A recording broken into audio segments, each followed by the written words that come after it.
Watermelon Ice from Gamer Subs. Ghost Energy, either the cans or the pre-workout, either work. So I used to be a Ghost favorite, but now Too long. White Monster for sure. Monster, the Fantasy Red Ruby. The Mount EGG Gamer Subs that they provide.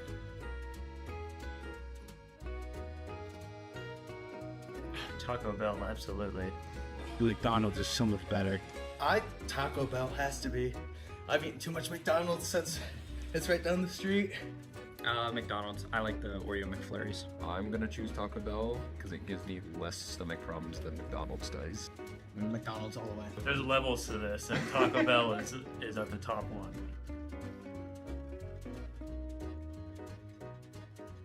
Sheets guy all the way. I actually don't know what Wawa is, but Sheets. I gotta say Wawa. I grew up with Wawa, and I just think the food's better. Sheets is the best thing to grace our planet. I'd have to go with Sheets.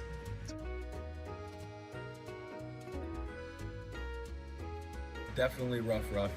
Injustice, no J-Naps. Hydron, probably. Probably T-Crow. Either Skippy or T-Crow. Croc.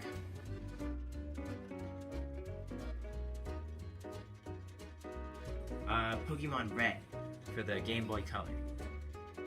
Webkins. That was the first video game I've ever played, Webkins. Oh my god. League of Legends. Sadly, that was the first game. That's one of the only games that I played. We asked 10 Mountie esports players 10 specific questions, and these. You have more important things in life to think about than your internet.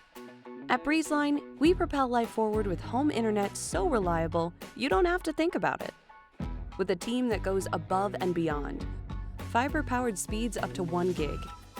And 99.9% reliability at any hour. In any room. You won't have to think about your internet again. Go to breezeline.com for internet that propels life forward.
Here at Mountie Esports, we take it to the next level. Our players have the ability to travel, compete, and even participate on the caffeine committee. Check out the Insta to see what's new with Mountie Esports today.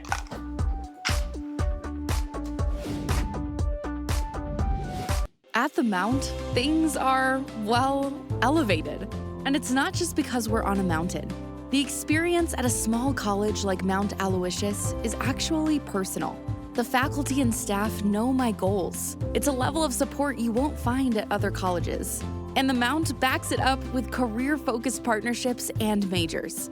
As soon as I visited, it just felt like home. That's what makes this place different. Makes college elevated. Mount Aloysius College.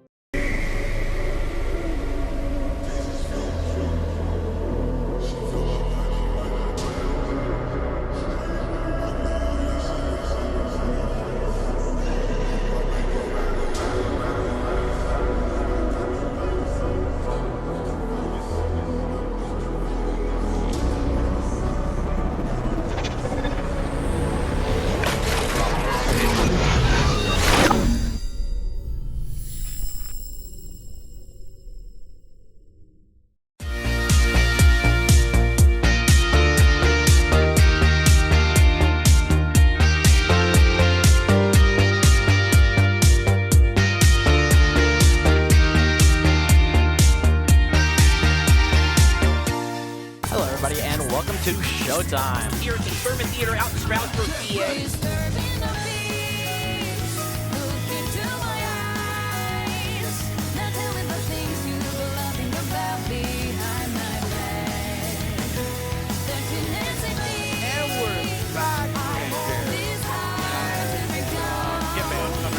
We put on a show, baby. We put on a show.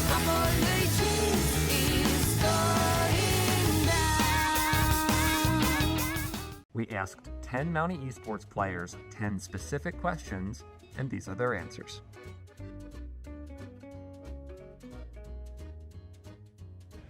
Watermelon ice from Gamer Subs.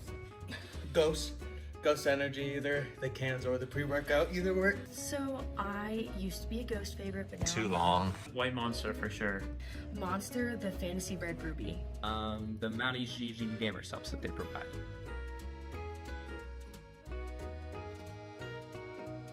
Taco Bell, absolutely. McDonald's is so much better. Taco Bell has to be. I've eaten too much McDonald's since it's right down the street.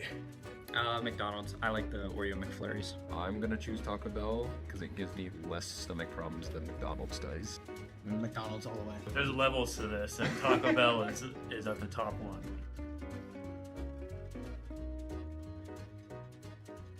Sheets guy all the way. I actually don't know what Wawa is, but sheets. I gotta say Wawa. I grew up with Wawa, and I just think the food's better. Sheets is the best thing to grace our planet. I'd have to go with Sheets.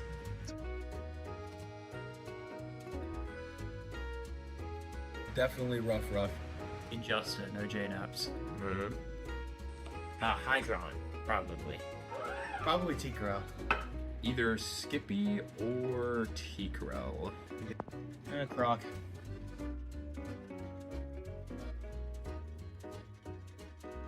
Pokemon Red for the Game Boy Color. Webkins. That was the first video game I've ever played, Webkins. Oh my god. League of Legends. Sadly, that was the first game. That's one of the only games that I played. I just enjoy it so much. Mario Kart 7 on the DS.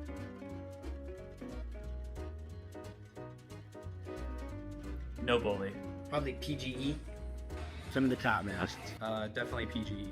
Angry Ginge or somebody in that realm, like Speed and stuff, they're pretty funny.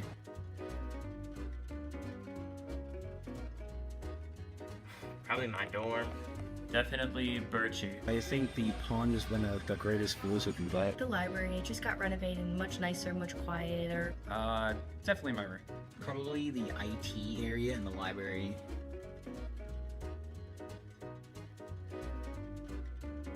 Yes, I love snowboarding. I've been snowboarding my whole life. Are you a snow person? Not really, no. I don't really like the cold a whole lot. I prefer summer. Only for playing Snow Day in Rocket League. No. Yeah, I love snow. Oh yeah, I mean I'm from upstate New York. I love snow. I think it's so fun.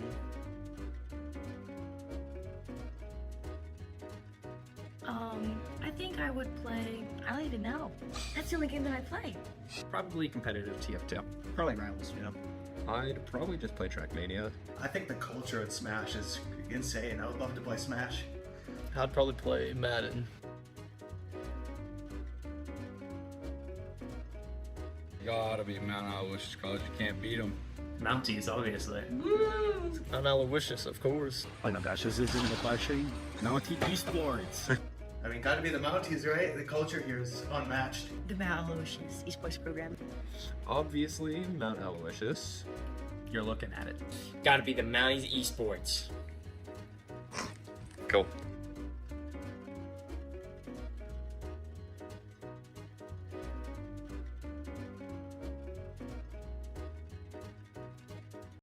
You have more important things in life to think about than your internet. At BreezeLine, we propel life forward with home internet so reliable, you don't have to think about it.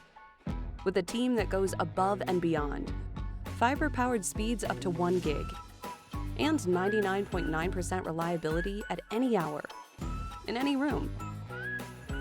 You won't have to think about your internet again. Go to breezeline.com for internet that propels life forward.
Here at Mountain Esports, we take it to the next level. Our players have the ability to travel, compete, and even participate on the caffeine committee.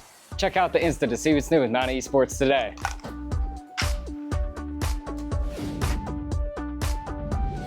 At the Mount, things are, well, elevated. And it's not just because we're on a mountain. The experience at a small college like Mount Aloysius is actually personal. The faculty and staff know my goals. It's a level of support you won't find at other colleges. And the Mount backs it up with career-focused partnerships and majors. As soon as I visited, it just felt like home. That's what makes this place different. Makes college elevated. Mount Aloysius College.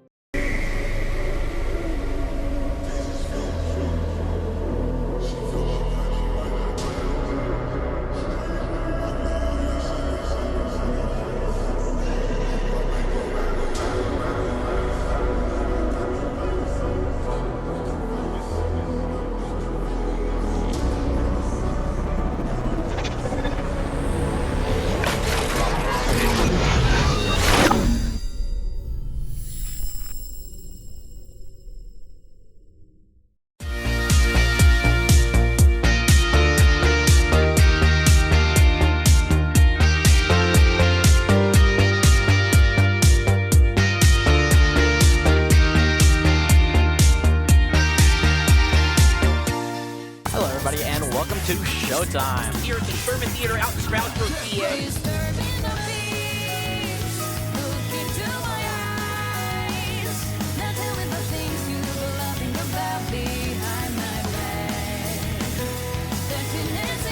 And we're back. We put on a show, baby. We put on a show.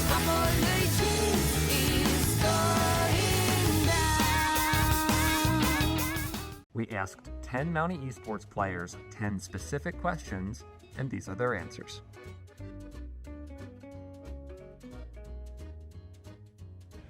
Watermelon ice from Gamer Subs. Ghost Energy, either the cans or the pre-workout, either work. So I used to be a Ghost favorite, but now Too long. White Monster for sure. Monster, the Fantasy Red Ruby. The Mountie GG Gamer Subs that they provide.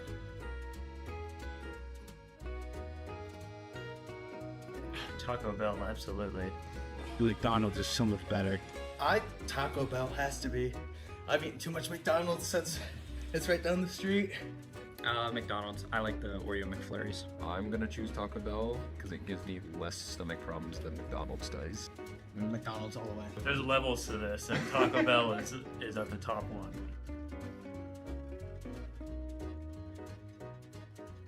Sheets guy all the way. I actually don't know what Wawa is, but sheets. I gotta say Wawa. I grew up with Wawa, and I just think the food's better. Sheets is the best thing to grace our planet. I'd have to go with Sheets.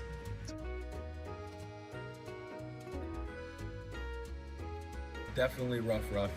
Injustice, no J-Naps. High ground, probably. Probably T-Corral. Either Skippy or T-Corral. Croc.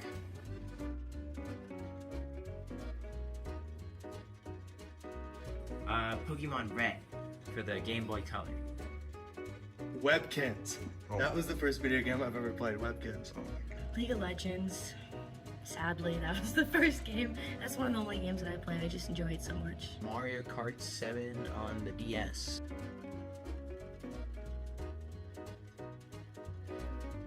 No bully. Probably PGE. Some of the top now. Definitely PGE. Angry Ginge or somebody in that realm, like Speed and stuff, they're pretty funny.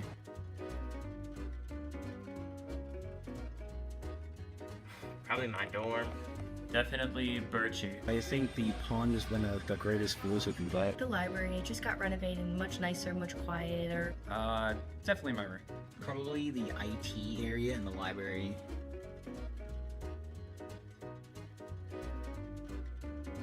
Yes, I love snowboarding. I've been snowboarding my whole life. Are you a snow person? Not really, no. I don't really like the cold a whole lot. I prefer summer. Only for playing Snow Day in Rocket League. No. Yeah, I love snow. Oh yeah, I mean I'm from upstate New York. I love snow. I think it's so fun.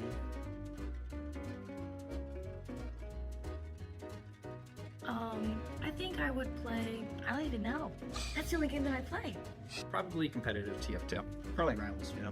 I'd probably just play Trackmania. I think the culture at Smash is insane. I would love to play Smash. I'd probably play Madden. Gotta be Mount Aloysius College. You can't beat them. Mounties, obviously. Mount Aloysius, of course. Oh my gosh, this isn't the question. Mountie Esports. I mean, gotta be the Mounties, right? The culture here is unmatched. The Mount Aloysius esports program. Obviously, Mount Aloysius. You're looking at it. Gotta be the Mounties Esports. Cool.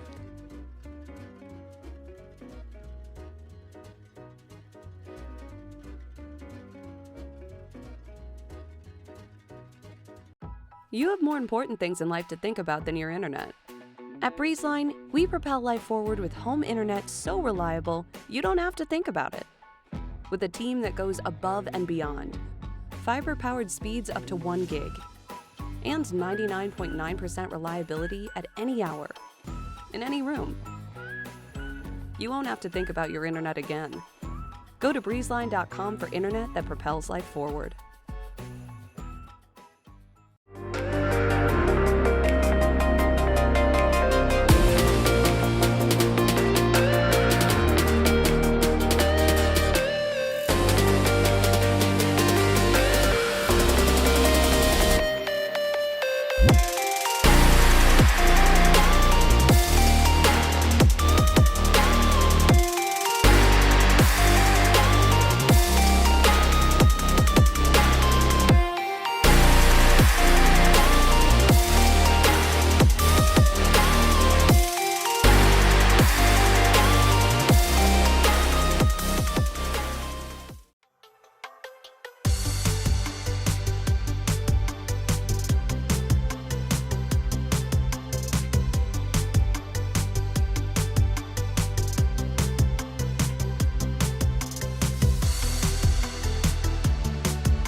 Here at Mountain Esports, we take it to the next level. Our players have the ability to travel, compete, and even participate on the caffeine committee.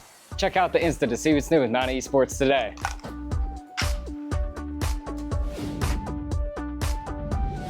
At the Mount, things are, well, elevated.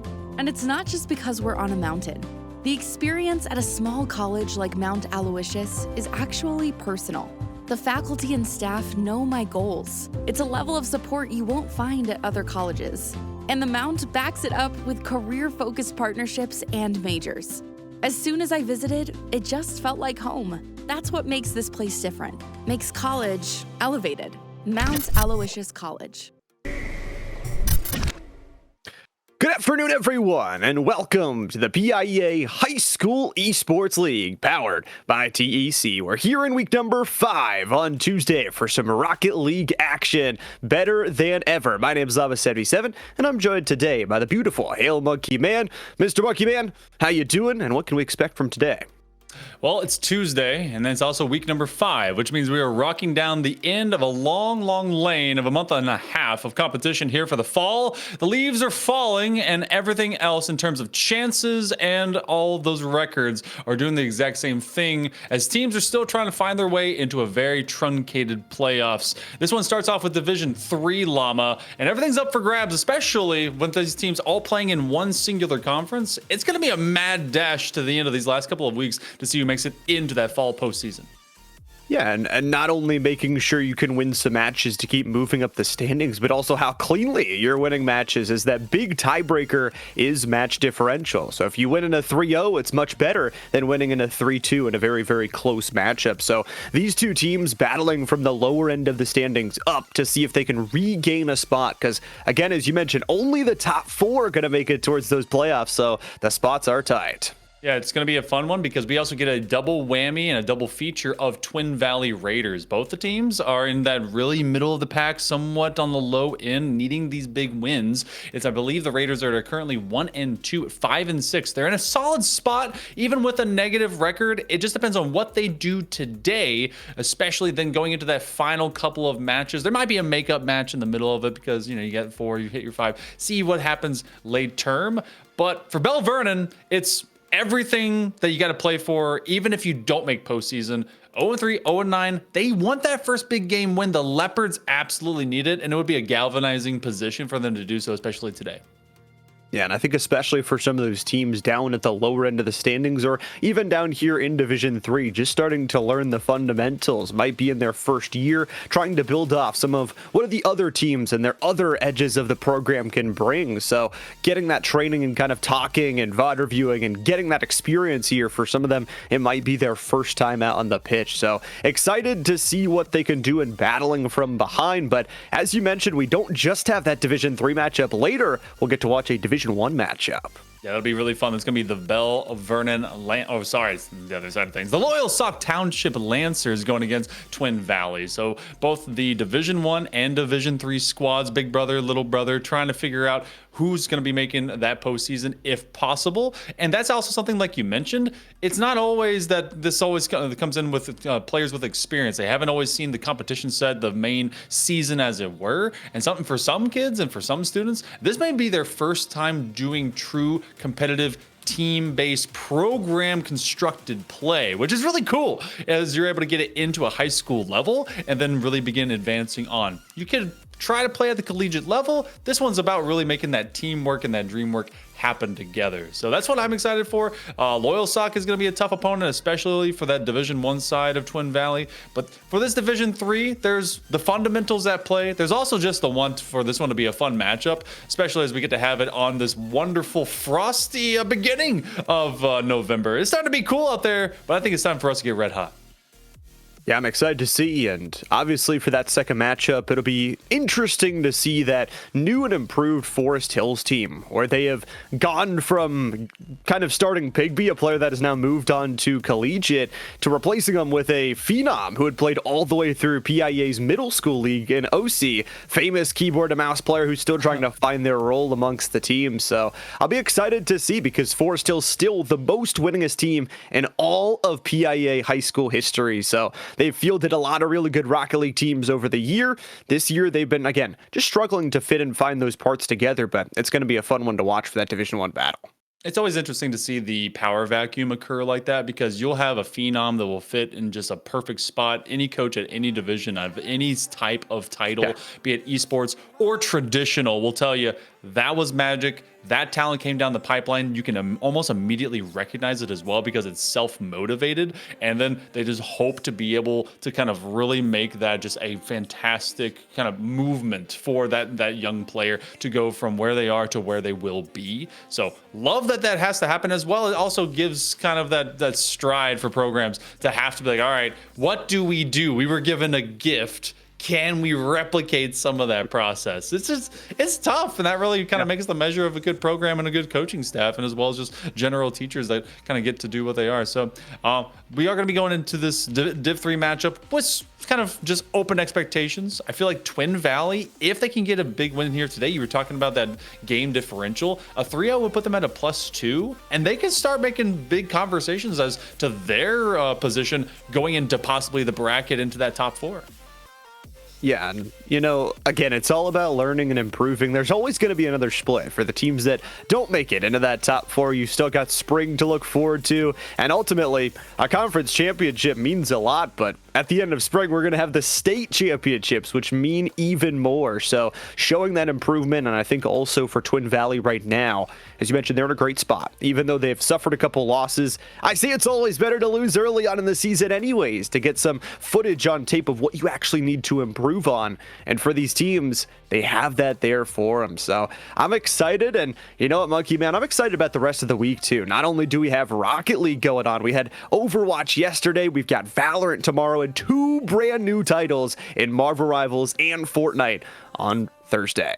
Yeah, Marvel Rivals has been a joy to see everyone kind of find all that motivation that happened throughout the early spring into the summer. It's already been received very well, not just in the pro sphere, but in the collegiate sphere. So you already know that there's a pathway for a lot of these awesome students moving from the high school level and then trying to find their programs at that upper level of competition. And then for Fortnite has been Fortnite. I have never not seen Fortnite, just literally people jumping in, where we dropping, and then just having a great time. So that's been really cool to see. But what will be cool to see is our forthcoming matchup. We're gonna be taking a short break. We're gonna get some players in there. We're gonna make sure the servers are all good to go. And it looks like that one will be reset for you.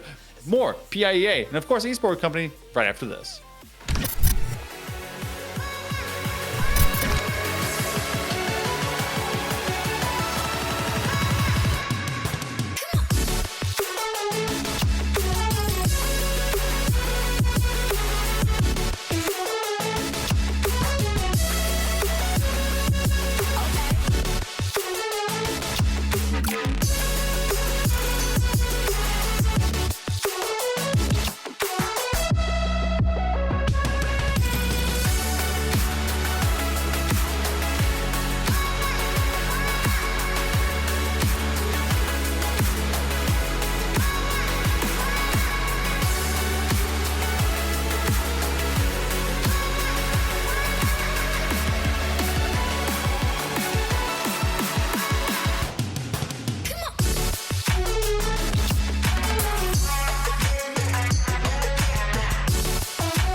I'm stuck inside of these walls within.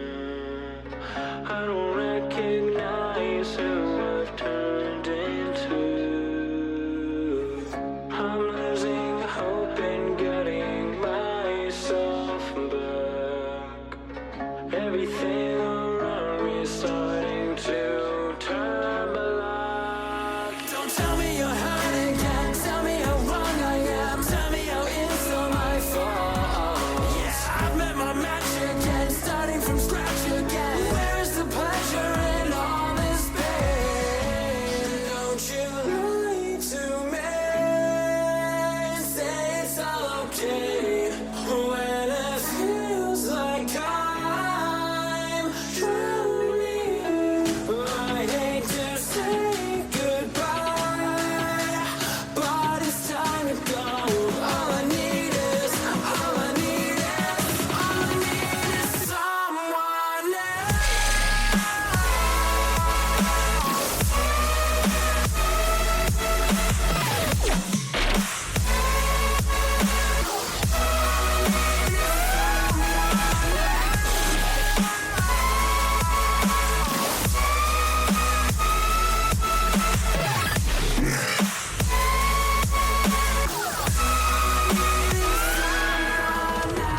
I've never felt more divided than now.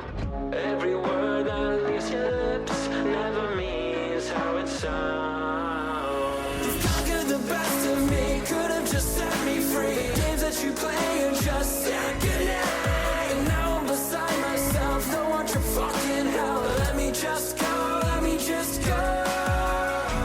And don't you lie to me and say it's all okay when it feels like I'm drowning. I hate to say goodbye, but it's time to go. All I need is someone else.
themselves to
run dry.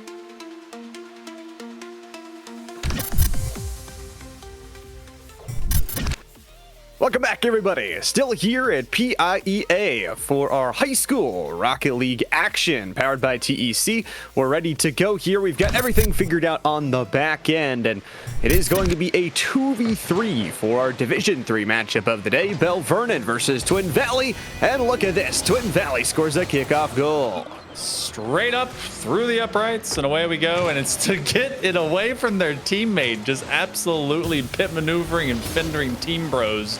So, in case you have not realized, Belle Vernon will be acting from a two-man position against the Twin Valley Raiders. So, again, this is a team that needs to find themselves in a great 3-0 position, and it's looking like they're already having a fantastic start.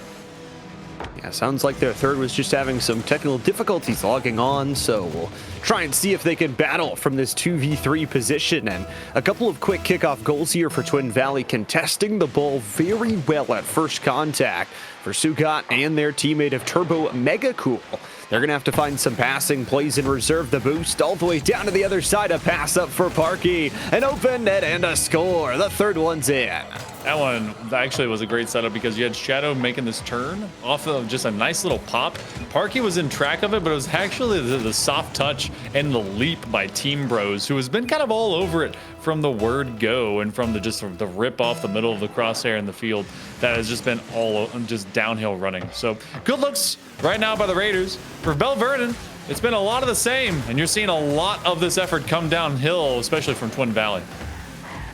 A lot of pressure forward on that net, especially with those 3 goals. They can keep on pushing forward, and I like the idea. Push to the crossbar, it's a score. Parky's got the 4th for the team and has unlocked the team hat trick.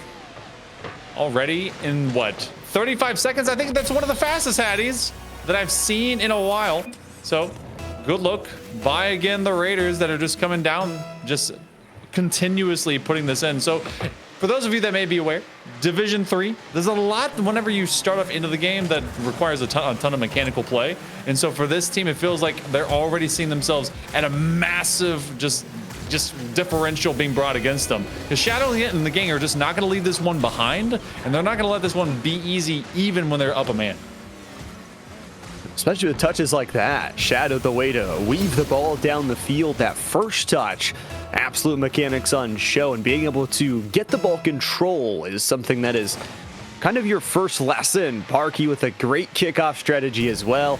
Another great showcase of what this team can do. And you know, Monkey Man, this team actually needs to keep on going for Twin Valley, because not only do they have this first matchup, this team, I believe, is going to be playing back-to-back matches as they score again. If I remember right, I saw Shadow's last semester, and they definitely were one of those players that was a big player to watch across whichever division that you'd see them, as they consistently kind of led the team, not just for scoring, but mechanically. It feels like that is one of their shining stars, and they want to stay consistent with them. So even if this is kind of a warm-up going into next, you don't want to let anything be in question. As they try to kind of air roll this one right back around, they send it right back to the ceiling. Give their teammates a chance. Parky with another Dunkarooski. That'll be one to add to the scoreboard. Showcasing that they can pass just as well as they can score. Parky able to rip this one from mid-air down Broadway to find the 7th of the goals here already. Shadow leads the scoring so far with 3 with the solo hat trick, but there's now 2 team hat tricks on the board as everybody's got at least 2 goals. Okay, so now we got to get 2 more between Parky and Team Bros, and we get the triple Hattie. It's the Hattie cubed. All right, we are 1 away from Hattie cubed. Is that where you hat stack? Is that 3? Ooh. Is that 3 top hats in like a totem pole? think it's got to be like you have 3 different hats. Like you go baseball cap, you go like bucket hat, and then you go like sun hat. Okay, is that the proper order? So like, yeah. Wait, what's the sun hat? Wait, hold on. What is there a new meta of hat? Team Bros is gonna add it to it. All right, we got the triple hattie. All right. I think like a sun hat is like one of those really big floppy ones, you know? Oh, okay. That's a weird. Why would you put that on the bucket hat? Okay, I'm thinking because you got to go small, bigger, biggest, right? I mean, or small, or you put small on top of medium, right? Because then at that point you're just kind of propellering your way off. That's what I would do. Yeah, I would just glue a propeller hat to a top hat. That's mostly for aerodynamics. Well, Shadow and the crew, they're showing aerodynamics, and they've already got the, whatever we're calling it, the hat trick cubed here with 3 goals apiece. 13 shots, feeling good here in game number 1. For Belle Vernon, just unable to hold them here with the 2 players. Team Bros has scored double digits. 10 on the board inside of 2 minutes. And so when you're Twin Valley, and you have one of these games that's, you know, obviously like walking into kind of the second to last week of the season, you're looking forward to the future and you're looking for what's got to come next. Points in the differential column there, I don't believe become a major tiebreaker situation. So they've already got that in spades right now if they need it. But they definitely are fully focused on what comes next and getting the job done here in earnest. And this is a program that I hope that doesn't get lost in the sauce of what they're doing right now. Yeah, they're showing a lot of great passing attempts too, so I think that's good training for what will be kind of their next matchup. And for Belle Vernon, you've also got to remember this is a best of 5. So even though that they're trailing by a little bit, another kickoff goal coming here from Team Bros, there's always more chances for them to learn, even as a duo out here on the pitch. I think I was watching the FIFA E play-ins on the international scale, and I think one of the games went 35-0. I think that's what. Well, because they in those games they weren't playing best ofs. They were play 2 games. So So there's like a 2-0 game. I forget which opponent they had. One game was 30-0. One game was 35-0. We're on pace for a lot of goals. That's what we are on pace for so far today. 13 for the Twin Valley crew in just this first one. And again, it's the way they work together that makes them so tough to stop. I don't envy the position of Belle Vernon being on that defensive end. They're just trying to chase down, reserve their boost, and going towards the corner here for Shadow is going to recoup this one and set up the teammate once again, but deny them with the team save. Call that the Peanuts maneuver of Charlie Brown just not being given the true chance to go and hit the ball. So this one existing on orange siding for the first time in what feels like forever, but Shadow is just not going to let that one happen too much longer. He's actually just kind of bait and switching his teammates. I like what the setup is happening. It's all of a sweep, bring it across the goal line, seeing if anyone is there. Parky and Team Bros, though, they eventually won theirs. Nice little crosser pass, and Parky, it's not only just the shot that's good, but also controlling those corner boosts, especially as a duo on the other end. They're not having a ton of resources to play with, and that means no opportunity to really bounce it down to the other end and follow up attacks. A demo up the kickoff from Sugad. It's gonna put them back to a 2v2, and Parky is bumped off the ball, so a little bit of aggression here upcoming, but Shadow's gonna lob another, and Parky and Team Bros are set up for another shot. At this point, Shadows is just trying to kind of turn this into a counterclockwise, or I guess actually a clockwise motion, and just getting everyone to chase after it. Sugad is able to at least find one that punctuates his way beyond the first attacker, but unfortunately for them, lose a little bit of control, and then goes right over into the front face of Team Bros, who is unaverse to scooting it in. So we're about the 90-second mark +1. And I mean, Twin Valley is doing what Twin Valley just often has been doing so far here in game 1. Nice bit of successive shots, nice bit of passing for themselves as well. And off those 15 shots, 6 of them have been assisted, or of those 15 goals rather. Bar down, upcoming, and a miss on the shot will leave the net open on the other side. Not a terrible kickoff, and for Belle Vernon, they found that save on the previous try, but once again, Twin Valley just with that extra member. You can see stars in their eyes too. Both players there for Belle Vernon. We're hopeful that that one would come off the crossbar, maybe bar down, and then present them an opportunity to leap at it. And unfortunately, hit front face and then about face the other direction as they marched alongside the Raiders. So good looks for them to continue. If you missed out on the Cardinals game last night, by the way, you're kind of seeing the early repetition of it whenever they were facing off against the Cowboys. But Sugat makes a great save there. They're trying to do it again off their own back wall. Just insane. I can't believe the multiple touches they got there to keep it out after all three players of this attacking Twin Valley team went into an onslaught mode. Team Pros goes for the cut-in U-turn to recoup the boost, and a demolition will return it back to 2v2. 45 seconds left to go. Twin Valley with a ton of control here in game number 1. Belle Vernon, maybe we'll see if they can get their third player, fixed in those IT issues in time before the series ends. But for right now, they're playing for some car parts and blood. Just trying to get some of that galvanizing position. And if they do get their third, game 1 can be written off as just a bad dream, where a lot of replays and a lot of time were collected. But still, Sugat has shown some promise, and so is Turbo whenever they do link up with them. This one's going to be going in the wrong direction if you're the Raiders, unless they're trying to be able to hand one off, getting a pinch from it. The timer comes in. Shadow sends that one skyward, and he's actually wanting to take it away from his teammates, trying for these strange connections. This one eventually will be where it all runs out. Twin Valley, game number 1 victory, and a dominant one at that, 16-0 the final score. And a team that really controlled every bit of the standings, 77% in field domination, 79% in ball possession. Goodness gracious. Well, we look at positions like this, Llama. It was a 2v3. It was Twin Valley being relentless, and it was a squad that definitely is looking for their season to continue on. We mentioned it in the early portion of this broadcast. They're 1-2, but 5-6 in games. That's 11 of possible 15 games have been played, so they've gone deep into series. For this one right here, they recognize how important it is to simply win, to simply get the job done. We're also seeing Shadow and company saying that they might accommodate a 2v2. So they're kind of down for it if Belle Vernon wants to see some balanced competition. I'd love to see it, and especially bringing unstable Archer from the bench to do it here in game number 2 would give everybody sort of a chance to play and get warm for what is going to be a Division 1 matchup here in maybe 15 to 20 minutes. And maybe this could be exactly what Belle Vernon needs to get back in this series, is just an even footing. If they can play off those demolitions, all of a sudden, demolitions mean so much more in 2v2s. Instead of going from 3v2 where you really have that extra defenseman, you go to a 2v1, and we'll see what they could do in game number 2. My first ever true league casting of any kind, of Rocket League, was way back in about, I think, 2018.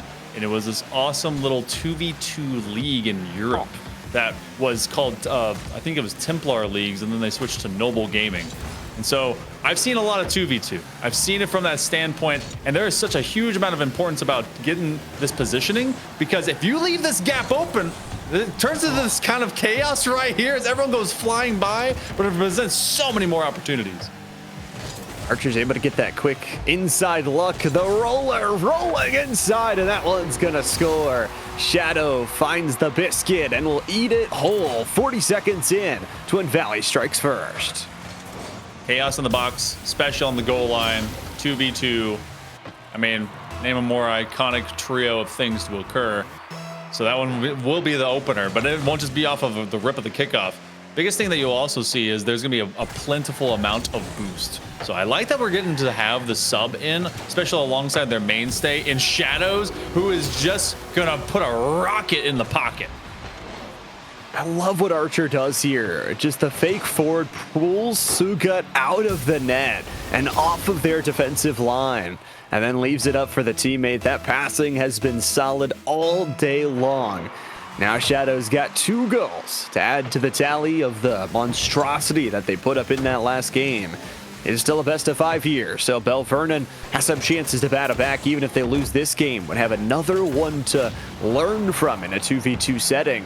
For Sugat is going to go for the demolition and try and bounce it forward, but Archer has the read through and through. This one bouncing to the goal line, where Archer will knock an arrow and deliver for a 10-point slot. Looks like Sugat might have been lost in the sauce as to where their teammate was, because they wanted to get a small pad. I think they were on zeros. But in the same vein, I think Turbo Mega Cool, Shadow, by the way, that's a fantastic name, was still rotating back from the midline. So gotta wonder exactly where that one might have gone. But you do find 3, which has now made 19 goals in a row. Who's counting? First 80 seconds finally elapses, and Shadows might be picking up the 20th. 4 goals straight here in this game, 20 goals in the series, and Shadow has found yet another hat trick to add on to their monstrosity of a pile building up on their head. 3 shots, 3 goals. Shadows is perfect, and Twin Valley has a decent lead with 90 seconds off the clock. If I remember anything when it came to that same league, is especially when it comes to 2v2s in general, you can score in heaps and loads and bounds of amount and plenty, but you can also be scored on just as quickly. Depends on how you can maintain possession, take that ball away, and what you're able to do with it. Right now, it looks like there's a lot going on. So Turbo Mega Cool is actually going to leave that boost for their teammate, who is intent to put it backwards. Archer ends up with that off of their fender, and now this is looking a lot more like the carnival as the cars are all on top of each other. But this is a great opportunity right now for Belle Vernon to try and score. Shadows did a really good job of getting that one to the back wall before danger did occur. Archer's going to bounce out the back wall. Beautiful pass, beautiful goal. Shadows goes up, and Cherry picks the perfect shot. Just a key moment where VV was all the way upfield, but Shadows, I mean, it's right now that's been kind of the mainstay play. You're seeing Archer go up with the setup. He's got a couple of assists that both times that has been presented, Shadows has blocked that one away, and it looks like a free roller is going to be bowling in. So just outside the first couple of minutes, Llama, and looking like more of the same. A 24-mile-an-hour shot off the ricochet from Turbo Mega Cool will find its way in for the 6th goal, and very much a lot of the same 6 shots, 6 goals here for Twin Valley. We'll see if the defense of Belle Vernon can start to step up more like it did towards the end of that game number 1, where they made a couple of saves. Suga gonna record a shot off of that kickoff, but really good strategies put it forward, and Shadow's gonna go for the dip and dodge, score their own opportunity, and it's lucky number 7 again.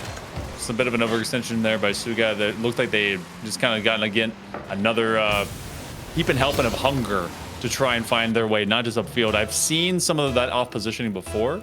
Whenever you go up to that forward corner, you want to think of stealing it from your opponent, not let them have the hundo. But sometimes you also just gotta back your way up. Turbo Mega Cool, they have parked the bus, they have parked the car. They're gonna go right back to driving around as Shadow wants to drop in, can't quite get the English on it, and Archer actually flies by. A missed pass, a rare mistake here from this team, but on the reversal, Shadow's gonna score again. The secondary opportunities are phenomenal. That's a nice follow.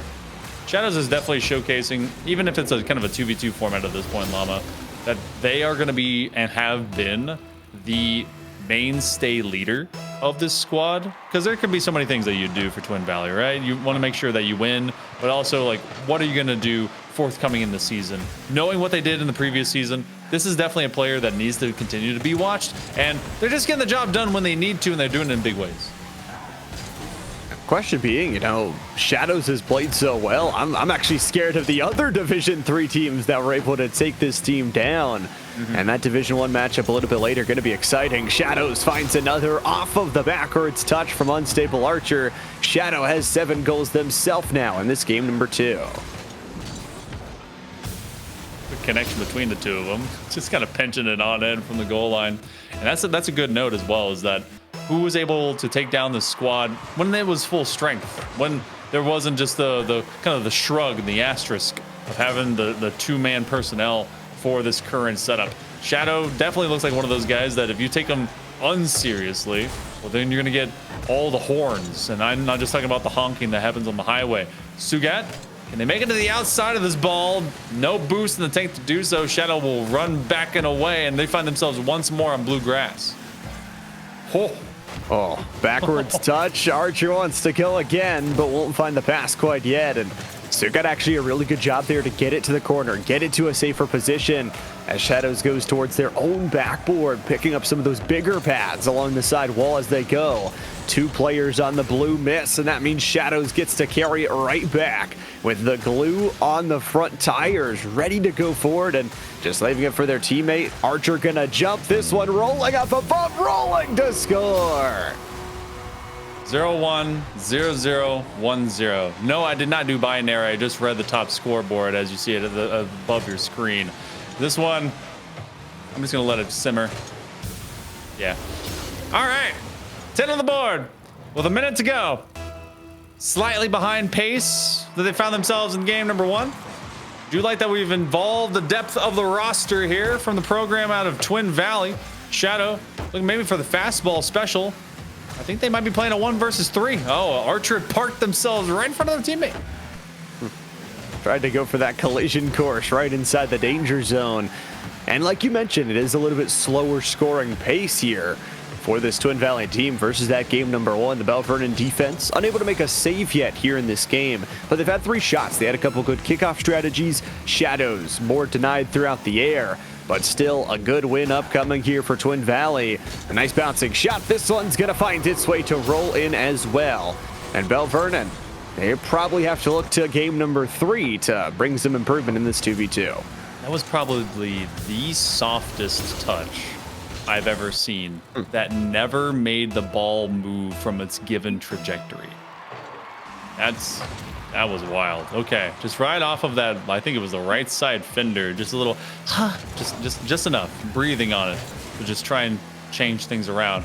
Archer aiming to solo. 10 seconds left to go. The timer is all of a mercy call at this point, as it has been 27 goals. Doesn't matter which way, if it's 3v3 or 2v2, a bit of extra spice as Shadow drops in one more. Has to make it a multiple of 4 just for the clean math here. 1 second left to go. The long range shot puts Shadows up to 10 goals in this second game.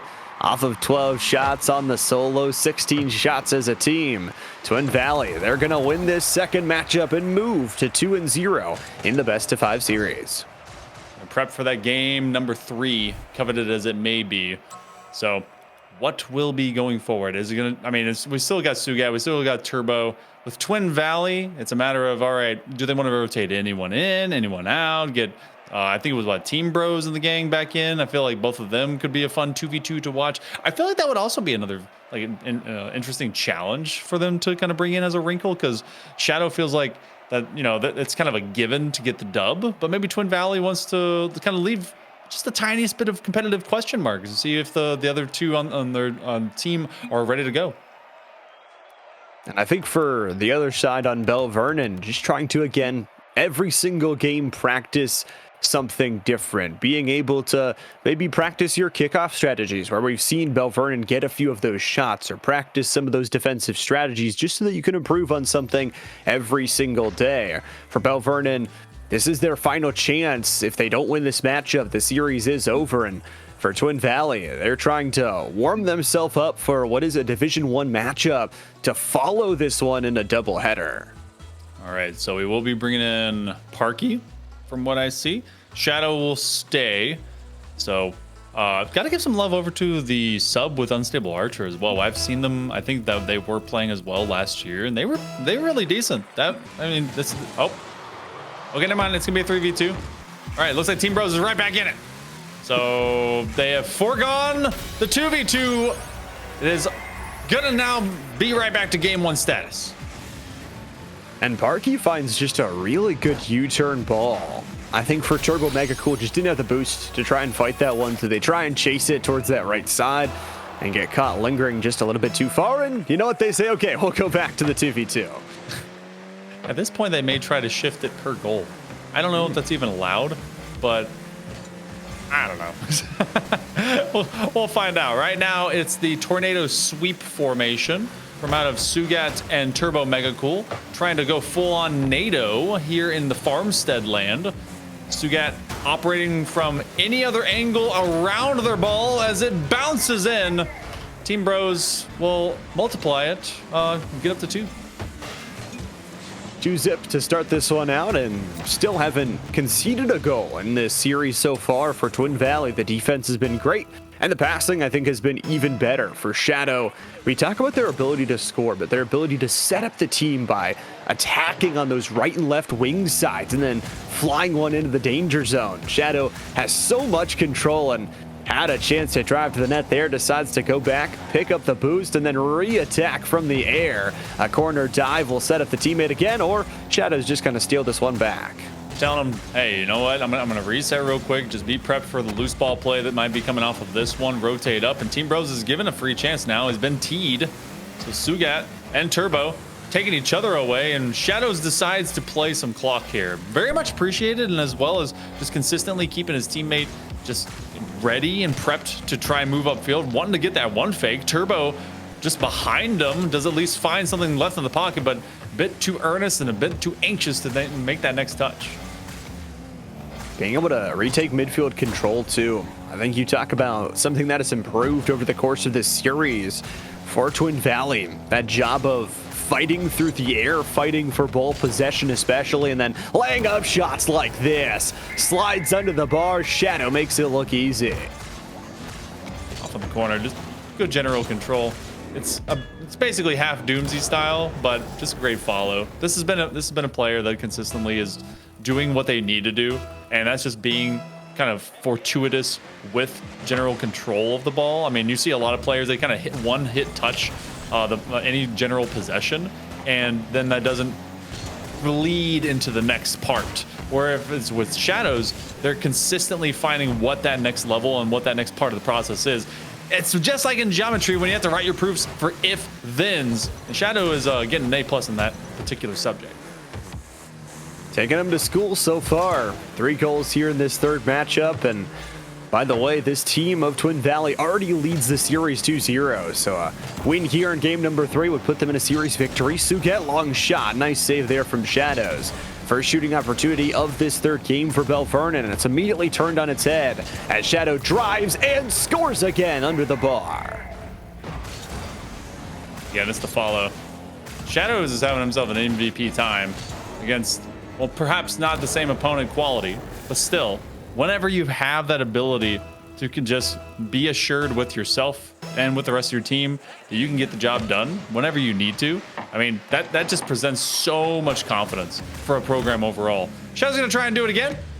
Can't quite get it directly on first touch, but it does make the rest of the squad have to escape. Oh, and that one comes out the pipeline and does so again. Team Bros wanted a third bite of the cookie, and Shadows took away that privilege. Nice little sidewall beat. Both players jump up, and Shadows gonna go and try and find some more boost for another corner line touch. In, stealing the boost, and Team Bros wants it, but Shadows says no. 2 minutes to go. Shadows from the ceiling. He's gonna get a floor pinch. You got it. Nice little dropper. The bouncer and the follow. Just staying consistent with the ball right now. Just this lift, no one has been challenging to the sky, and even when it drops down between a couple of defenders, it's all but assured. It feels good too. I mean, landing shots like that is just going to bring you some confidence for what is a matchup that is a Division 1 against Forest Hills next. Definitely not an easy feat, one of the most storied programs in the history. So excited to see that one, but for right now, it feels like Belle Vernon, they've showed some improvement, and I think especially getting some of those longer range shots, their kickoffs have been really starting to get better and better as well. And Sugat, I think, has actually been a step out MVP if there was an MVP for this team. Ooh, the wifties between Team Bros and Sugat. Sugat hoping to just be a menace in the windshield of Shadows, and they're making actually this one difficult. They were able to get downfield. They might be able to capitalize on the extension that they've gotten. At least they're going to grab the hundo from this backside corner with 80 seconds, presenting a resistance. 5 goals only against a squad that has mounted what has been a very, very offensive nature against the Leopards from out of Belle Vernon. Shadow will turn on corner.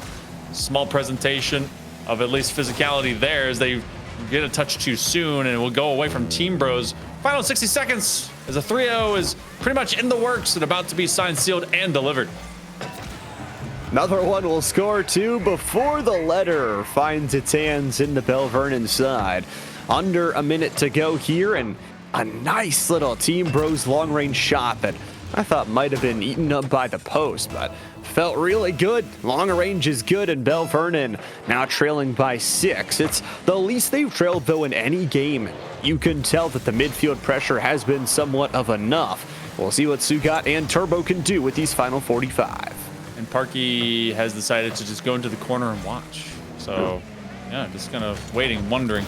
And we, you know, if we're going to keep with the narrative that it's multiples of 4, then we got to get to that coveted number 8, 16, 12, 8. We'll be reducing by 4 each time. And 7 is the score now, so keep on reducing, keep on going, and for Belle Vernon, 30-some seconds left to go. Shot off the kickoff, and it scores! Sugat says, we will not walk away into the night with nothing. You recall the number? Saying they would be the MVP of this Leopard squad? You know what? They send them straight to Brazil. It's all in the cards. All just how they drew it up. Trying to play some catch up. Still needing that number 8. Shadow wants one more. They've got some boosts to work with. They got less than a half minute to go. And at least getting one. Just getting the one to make sure that they're present and accounted for here in this series. Another one the other way, though. Team Pros immediately able to answer from a floater pass of Shadows, and that's what they've done so well. I think even when you talk about some kickoff opportunities, some opportunities for Belle Vernon, now 3 shots in this game, they've been able to really battle their way back. And for Twin Valley, this series is going to move them to 2-2 on the overall year, which puts them just inching closer towards that playoff spot. For Belle Vernon, it's an unfortunate that they couldn't get their 3rd player in today, but I still like that they came out, they played it to the full length, and well, Shadow's definitely the MVP, now over 1,000 score, has just scored their 5th. Can they get to double digits? Now that starts being the mark of excellence and success here for Twin Valley. You've done it twice, can you do it thrice? 5 seconds left to go before this one is put all the way into a memory that you will repress if you are the Leopards. Shadow's gonna try and keep it upwards. That one will eventually touch grass, and so do we as we run away here from Twin Valley, but only for the moment. A 3-0 sweep. That puts them into 8-6, 2-2 even 500 territory as they're making that last final bid here, Llama, to try and get to the postseason. And hey, I mean, you look at ball possession and field domination. Even though it was favored towards Twin Valley, it was the least of any of our 3 games. So for Belle Vernon, showcasing that they can improve somewhat and giving themselves opportunities to score off of those kickoffs. Give them a big GG's, as Belle Vernon, unfortunately, still yet to win a series on the year so far. But this is a team that we said dealing with some tech issues and just trying to learn the basics of Rocket League. So excited to see how they improve in the future. And you know what, Monkey Man, every team starts somewhere, and I'm excited to see what their future looks like. That's very true. I mean, everyone has to be able to start from the line. Everyone gets their toes on it. Everyone moves forward, and every single bit of progress is progress. And sometimes you get beat down, but that's about being able to get back up. That's the mark of a good player, good team, and a good program. So we'll see how that one goes for Belle Vernon, but we also move our way to the next side of Twin Valley after a break, as they will be taking on the likes of Loyalsock Township. The Lancers are ready to have their stab at this side of the Raiders. Can they handle them? We'll find out more right after this short break.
Welcome back, everybody. Still here at the PIEA Fall High School League powered by TEC. It's Tuesday, so it's Rocket League action, and we're transferring divisions from Division 3 up to Division 1 for our second best of 5 on the day. Still Llama and Hail Monkey Man up here on the desk, and Monkey Man, after that series number 1, I'm excited to get into this next one.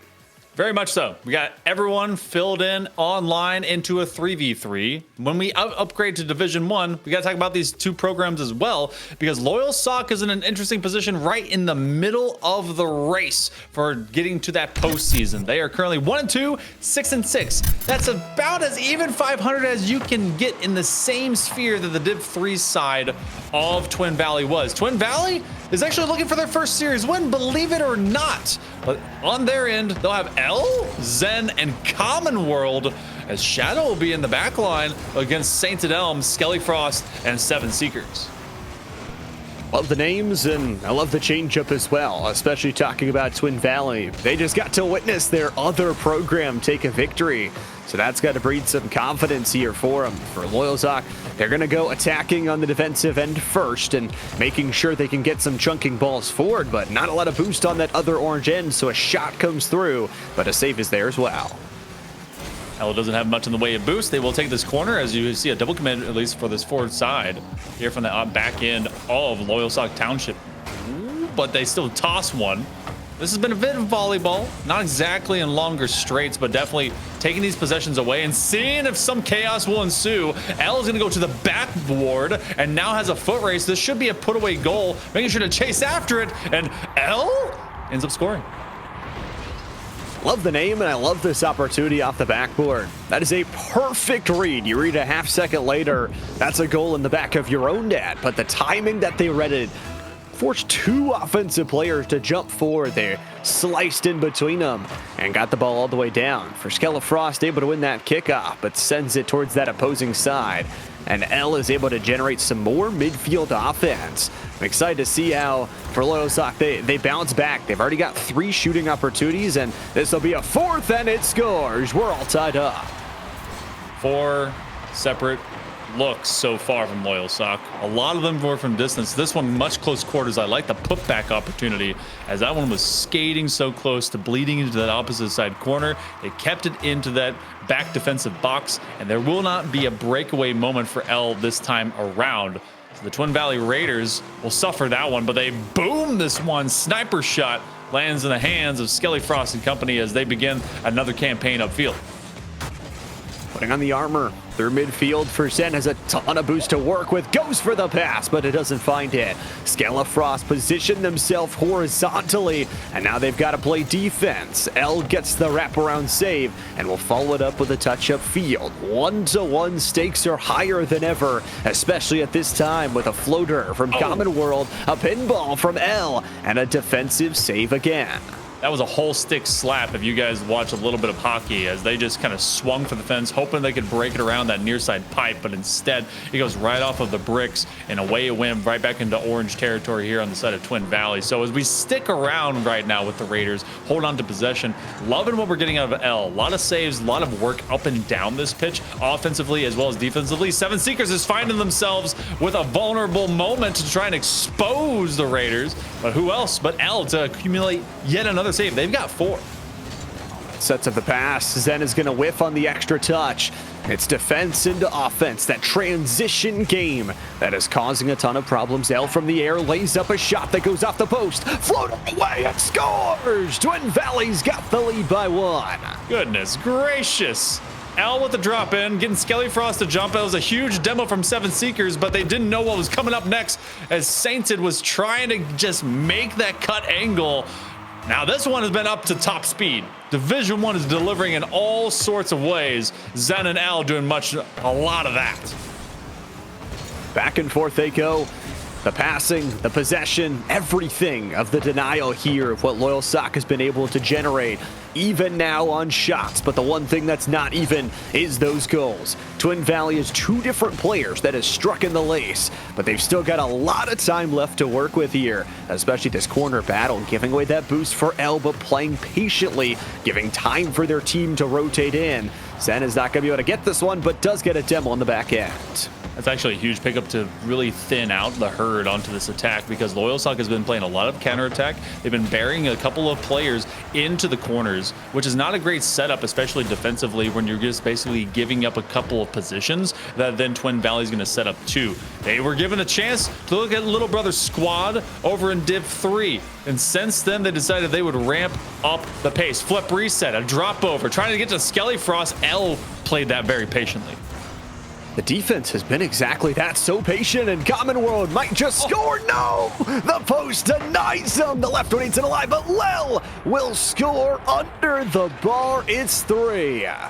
They were so assured that this one was dropping in that Seven Seekers actually took the long path. Recognizing that it hadn't, they go for it immediately. They eat bricks on the inside of their own net, and just enough to try and kick it out, but it still goes to the same man with the same plan. Still, though, Seven Seekers seeks themselves to a 1-goal diff. Oh, the kickoff goal here, and looked like L actually backed off of that one. Common World didn't have the angle to cut it down, and all of a sudden we're back to a 1-goal deficit. As Rocket League should be. A close game here, headed towards the end of the first one. 8 shots for Twin Valley right now, leading in that category by a margin of just +2. Battle down low for Skellafrost, and they win it. We're all tied up. Winning by numbers, winning by personnel. L makes this nice cut, but he actually had to go back to his own net. Having to take on 2 right there, that is a 50-50 flourish if I've ever seen one, Llama. You get one guy to get the touch, and the next one is basically body slamming with his bro. So we're all knotted up. Less than a minute to go. Skellafrost is going to steal this back corner boost as Seven Seekers tries to set up a skyball. Saint and Elm! That's through! A mistake at this moment can cost you everything, and a goal like this may just cost you the game. Sainted Elm with a beautiful fadeaway, and Zen, I just don't think, had the angle, the hops, or the boost to make that save. And all of a sudden, it feels like a lot of control has been regained from the Lancers. With the control of offense, we'll see what they could do with this final 40 seconds. You don't want to leave anything up to chance, and L trying to put another on the board, but time is definitely running out. Skellafrost has been such a pivotal, just variable-making player. They get it between Sainted Elm and Seven Seekers. Oh, and then Seven Seekers with the put-away mentality. This team was behind, but they didn't play like they were behind. They were just looking for when they needed to act and fight. It's just so unfortunate. Zen tries to wrap around the back of the net. The player on the goal line has nothing, and the player off to the right side, nothing either in terms of an angle to cut that ball off. Seven Seekers has earned themselves a hat trick already with a team hat trick, and with a missed shot there from Zen, that may just seal the deal. 15 seconds to go. Sainted Elm with some ball control. They won't be able to grab that full pad until sneaking out to the left side. L, hold on just a second. Skellafrost may have just saved the game. 2 big saves. The only saves actually for the entirety of the Lancers comes from that player right there in Skellafrost. So they kept them in it, but then it became the entire squad that showed up. Sainted Elm and Seven Seekers. It's SSS class for each one of these players, naming as well as their performance. 904 for L. They're going to have to do a lot more of that if they want Twin Valley to be propelled forward. 6 saves, 2 out of 5. But that will just not get him over the line as Loyalsock takes control. It was not only the saves, I feel like, for Twin Valley. They were playing super aggressive early. Those demos, I love to see some explosions. I think everybody does out there in the Rocket League pitch. But they weren't using them as effective as to score goals or as to generate specific set plays off of them. So for Twin Valley, not only do you have to ramp up the defense, be able to save a few more of those floater shots, but you need to make sure, go back and take a lesson out of your team that played just a few minutes ago. Get that passing online. Only 1 of their 3 goals was assisted on. Looking into this this matchup, we did get the call up that they're going to be moving in without Common World, and they're going to sub in Shadow. That's what our expectations were going into this game and into this series. And now there's a chance for Shadow to showcase exactly why his team trusts him. However, this is a squad in Loyalsock. They didn't score first the last time, but they find first blood here. L, unfortunately, just takes too early of a jump, and Sainted Elm finds a perfect flourishing blow to the top side right corner. 6 seconds in, and Loyalsock has regained the lead. Bouncer again. Elle has to jump up to make that save. The kickoffs are something of beauty for this Loyalsock team as they've already shot 3 shots in 15 seconds. That is a massive amount in such a short amount of time. I feel like Zen ended up with the wrong input. 7 Seekers is going to slot that one topside corner. Where did this all go, Kaputski? Oh, it was 7 Seekers, the bully. They're not going to let Zen set up nothing. That physicality is something beautiful. We talked about it just in the stat screen moments ago. You need to use the bumps in the demos to be able to generate something forward, to be able to work with your team and communicate what the exact play is going to be.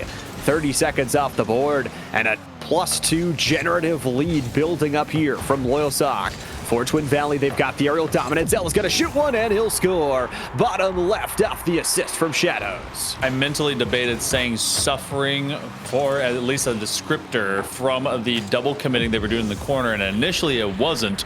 But when that ball popped out top mid and then just left that dunk opportunity for Twin Valley to grab, well, now it's a little bit of suffering. That has been one of the few things that needs to be fixed from out of this Loyalsock squad. Elle will deflect this one over into the corner, and it's going to be Shadow in an attempt to try and collect it because Saints Elm has no boost. Skelefrost is going to try and at least maintain this one to chilling in all the way to that back corner as well. But the first minute, can you believe we have not gone through a full minute of play with the way these two have just been kicking it down? Oh my goodness. Oh man, the post eats one alive again. As we always say, the MVP, most valuable post, strikes again. The winner of the series, always the one who eats the woodwork. And it's under 4 minutes to go. As you mentioned, this game has been a little bit slower of a start because of all of those goals. The question is going to be with how close it is. I think for Loyalsock, you've got to remember you're up 1-0, but again, Shadows is going to find their mark here in a different series. A lead is not safe. Saints Elm left in a very awkward position. Skelefrost did not know how to act. It was a no man's land for him because they were actually in a great position defensively. As soon as Saints Elm had actually backed up, that was where everything was done because it left a chance for them to just bite at when that ball came to the top of that box. So, again, leads have often changed for this game. Take it on 2. Can Elle beat the third? They will. They defeat the entirety of Loyalsock, and they get the lead for the squad. Boy, the explosiveness coming from this team showcasing, okay, the kickoffs are our strength. 2 different players finding goals. Elle has got a double score as well. And what seems like a long and arduous series that's already been played between these two. It's only 90 seconds off the board with so much time to change the outcome of where this series goes, and 2 teams that desperately need to find themselves some wins approaching the playoff season. This matchup, this second one in the series, matters more than anything. Feels like a time warp. I blame the ending of daylight savings somehow. Just all of a sudden it just catching up to us as we're left in the grog and the slog of extra seconds. But 2 minutes have finally gone by. Shadow with a heck of a set. Elle with the finisher. That passing play was nice.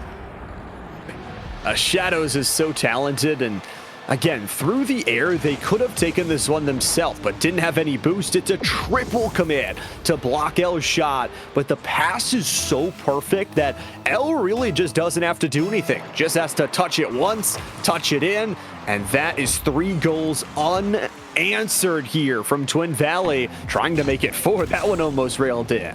You're seeing the kind of the breakout speed that definitely was missing just a little bit from Twin Valley Raiders. And this is a team, again, into their Division 1 side of this PIEA competition. They're currently at 2-9, so it has been very fleeting for them to find general success at this upper division of play. But when you see the promise and potential that they bring against especially a Loyalsock squad that is even 500 and looking for maybe a last chance berth into a 4th seed, you gotta wonder exactly where the consistency might have gone away. Skelefrost from the corner, and we're well beyond the midway mark at this point, Llama. And it's looking like Twin Valley, they can't cruise control just yet. They can definitely keep working this one down against the Lancers. There's still 2 minutes left to go, that's for sure. And 3 goals would be a nicer lead than 2. And you know what? If you keep building up the score, more is greater than less. What feels like right now, though, for Twin Valley, what's important is, again, they're down a game in this series. So to be able to even things out, they need to stay steady.